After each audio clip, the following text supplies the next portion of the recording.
నేను నీకు తోడయ్యున్నందున వారు నీ పైన విజయము పొందజాలరు. ఆమేన్.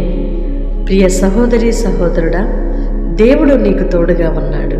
శత్రువుని మీద విజయం పొందలేడు. ఒకవేళ నువ్వు పడినట్లుగా కృంగినట్లుగా శత్రువు చూస్తున్నాడేమో, పర్వాలేదు, అలా చూడటం నీకు మంచిది.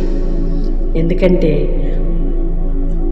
పోరాటంలో అంతిమ విజయం మనదని అపవాది సిగ్గుపడునట్లుగా నా దేవుడు నీ పక్షమున కార్యము జరిగించబోతున్నాడు కనుక ధైర్యం వహించి మీ తలలు ఎత్తుకొనుడి.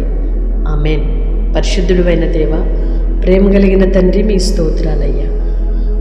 మీరు మాకు తోడై ఉన్నారు గనుక శత్రువు మా మీద జయము పొందలేడయ్యా. నీకు విరోధముగా రూపించబడిన ఏ ఆయుధమును వర్ధిల్లదు అని వాగ్దానము చేశారు.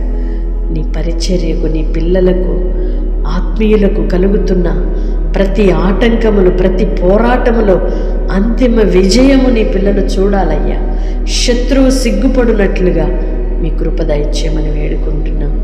మీ కృపతో బలపరచండి, ధైర్యపరచండి, కొనసాగింప చేయండి నాన్న. మీ స్తోత్రాలు చెల్లిస్తున్నాం.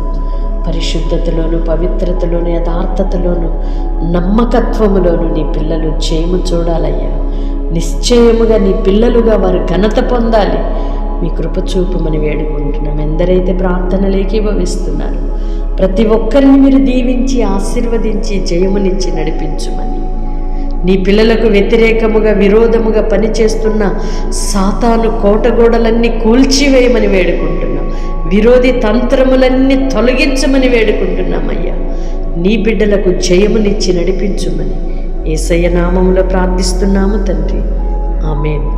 వాగ్దానం రిసీవ్ చేసుకొని తప్పకుండా ఇతరులకు షేర్ చేయండి. పరిచర్యలో పాలిభాగస్తులుగా మార్చబడండి. అంతిమ విజయం మనదే.